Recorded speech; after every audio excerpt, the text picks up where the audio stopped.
Yo, this is Harmony Samuels, and you're checking out Your Music, My World. So, how did you get your start in the music industry? Uh, well, it depends. Like, there's two phases to it. There was the music industry in London, and there was the music industry here, which is two complete different industries. But I guess in the industry in London, I started off as a remixer. I was remixing kind of like everybody's songs at the time. So, like, they would always put out records, and then if a record couldn't get on choice, they would ask either me or Tim Blacksmith. Do you remember? I don't know if you remember a production group called Blacksmith. I do.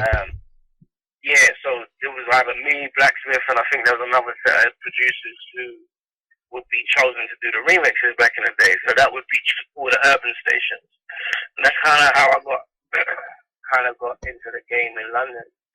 I did this producer battle back in 2004 called the Jump Off, and I think Jump Off was just starting, so I was one of the first winners of the producer competition, where you would go up and in 5 minutes make a beat, and it was never seen before. Like, for someone to go up on stage and make a beat in 5 minutes, it's kind of mad still. But yeah, that's how I got in the game. I kind of built a buzz from there, working with the underground artists. You know, at the time, Chipmunk, Ones and Black, SAS, FDM, Fundamental, like there was a whole bunch of them on the underground scene that had a little buzz as well. You know what I mean? Yeah, I understand. So then that's how I got in the game there, and then kind of like, but then when you're in London and you're doing the underground thing, after a while you're like, I need to kind of progress. But them man, they weren't trying to put man on like the industry, like the record labels were trying to. They wanted me to just keep doing the remixes and stuff. They would never put me in with like artists that were charting. So I had to kind of step out and look for other things to do. That's when I started coming to America, and I got discovered by Dark Child Rudy Jerkins. He kind of put me on stuff. Gave me a good situation that kind of got me out of LA. I didn't even want to move from London to LA. I wanted to stay in London, but he said it was better for me to come there, and then I came there, and it kind of it all sprung from there. That's amazing, man. Especially working with someone who's like a legend and probably an idol of yours. They probably grew up listening to. Yeah. Working with him was amazing. Like, I mean, in the sense of, I learned a lot from just watching him working it. Like, a lot of people, when I go in the industry, like, getting no, like, work experience or anything. So, I felt like that was my last kind of, like, work experience to see how a great does it. You know what I mean? And it really did help me understand the industry in LA. You know what I mean? Like, I didn't come to LA and he put me in with anybody or anything like that. It was just kind of like watching him work. You get what I'm saying? And then I had to kind of build from there, from scratches, build from there. But it kind of worked out still. So yeah, that's how I got into Los Angeles, and that's why I'm still here. Do you find there's a difference working with American artists compared to UK artists? And do you feel pressure as someone who's British to deliver a high standard when working with the American artists?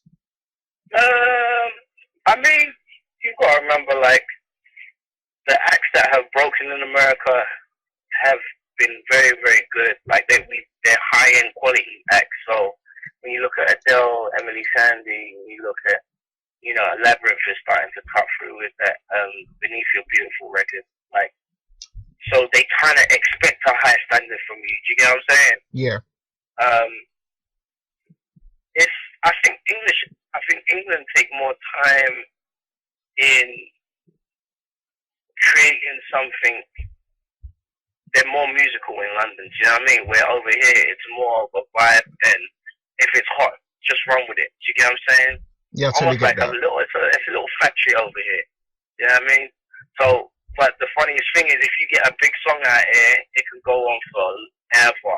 Do you get what I mean? Like, I just done this song with Ariana Grande that just, went crazy over here. And like, she was a Nickelodeon star, and she'd never had a record out.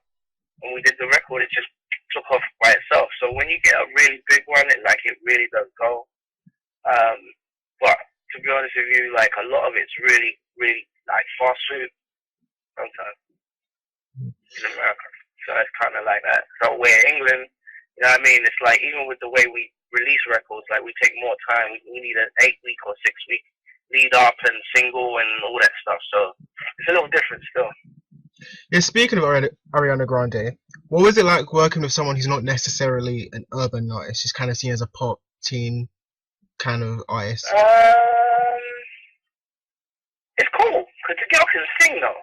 You know what I mean? Like it wasn't like, oh, she's not an urban artist, so I can't do it. You know what I mean? It was like the song was perfect for her. She got a voice like Mariah, and I had that song. The funny thing is that song, was for Jordan Sparks. Like Jordan Sparks actually did the song, and Jordan Sparks was going to put the song out, and the label said no. They didn't like it, and we was like, what? Are you crazy?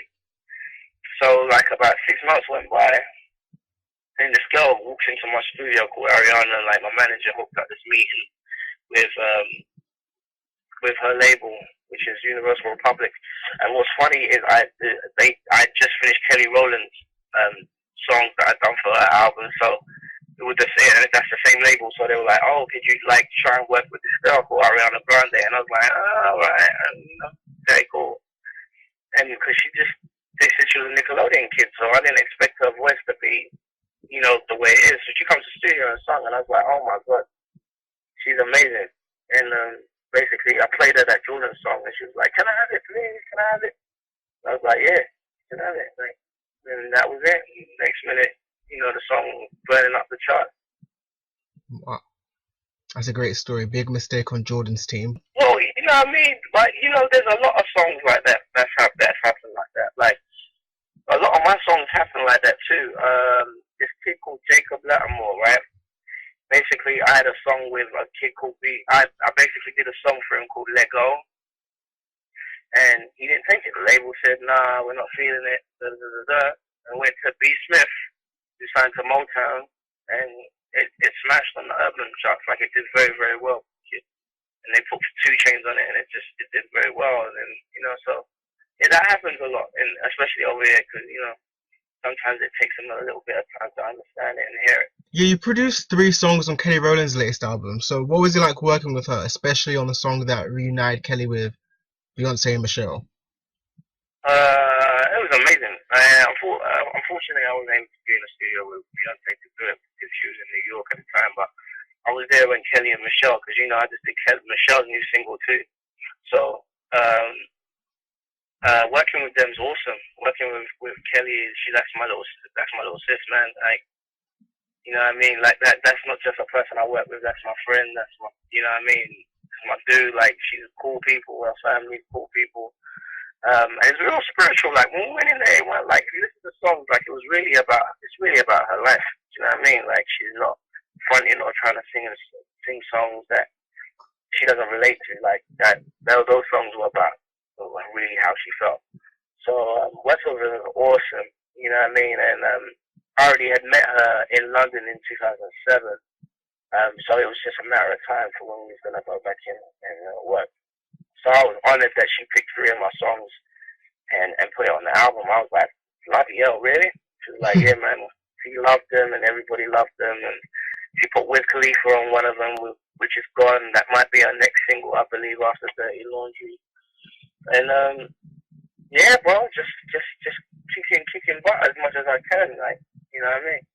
And I just want to say, you did a great job and put your name on it. That's my favorite song on her current album, so big up to you for that. That's actually my favorite song on the album too. It's funny enough. Yeah, I love that song. And it was weird because when we did the song, right, she didn't want it to be like put your name on. Like, she didn't want it to be a sexual innuendo. She wanted to kind of have a double meaning, and that's why she said put your name on your heart. And it was kind of smart the way we flipped it. But yeah, man, that's one of my favorite songs on that album. It was and she sung her butt off on it too. So. And it's also been said you're going to do all the production on Michelle's new album. So is there any insight or exclusives you can share? Probably not all of it, but most of it. Maybe like 95% of it. like I did Fantasia's maybe, so there'll probably be one or two that's not mine. But most of it I've done already. And it sounds awesome. It sounds awesome. I love Michelle's album. It's a gospel album, so I'm a church boy. You know what I mean? So it was kind of like a blessing to her to write songs about, you know, my spiritual side and stuff, and her spiritual side and her spiritual journey. So it was kind of like it was a different mood, it was a different feel, it was a different, you know. And a lot of people hear the album and go, "Yo, that's a gospel album, right?" I was like, "Yeah." It's like it doesn't feel or sound like one, but you just realize she's not talking about God. She ain't really talking about she's not talking about anything crazy, and you know, she's talking about life experiences as well. You know, the do's and don'ts and the great the good and the bad of situations. So it's quite enlightening. And we look forward to that. So what was it like being the sole producer? Well, you produced majority of Fantasia's albums. What was that like, working side by side for almost every song that was done? In fact, you know, the Fantasia's album is pretty much a UK album because the only other track was done by another British producer, which was Naughty Boy. So I felt like that album was a representation of, you know, UK producers flying the flag in America, if that makes any sense. Yeah, I understand. But yeah, being the sole producer, being the main producer on it, I mean, a lot of that stuff was a vision of mine. Do you get what I'm saying? Mm-hmm. A lot of that stuff was envisioned, and it was a chance for me to kind of prove to the world and prove to a lot of people who doubted me that, you know, producing an album, I could do the job, but not only do the job, that, you know, I wasn't just an album producer, and, you know, I wasn't just a hip hop producer or R&B producer. Like, I could go pretty much anywhere I really wanted to. And working with Tasia was amazing because, you know, she's been through so much, like, emotionally. And the media kind of buried her out here. I remember one article said her career's over. So to see her come back, you know what I mean, with such force, and you know, her single with Kelly and Missy is very powerful, kind of like women empowering, what would you be without me type record. It's a good feeling to watch her because she came in, she was broken, and she was really down, and to see her now at the end of the album, and the album now going #1 R&B and #2 Billboard Top 100 and Top 200, and that's a very amazing feeling to have. Like, it's not even like amazing, like, oh, the album did well. It's an amazing feeling to watch someone, you know, get themselves on their feet and they're able to have a life again, because she was suicidal at one point.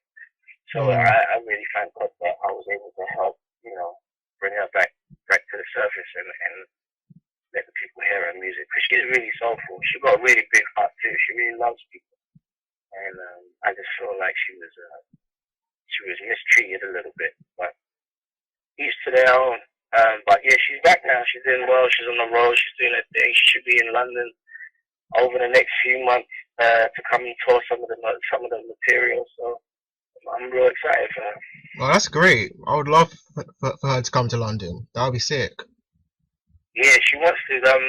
Actually, the touring aid people from London hit me up and asked me a few questions about, you know, her show, but, you know, so I do know they're really planning on bringing her to London, at least for a week, I believe.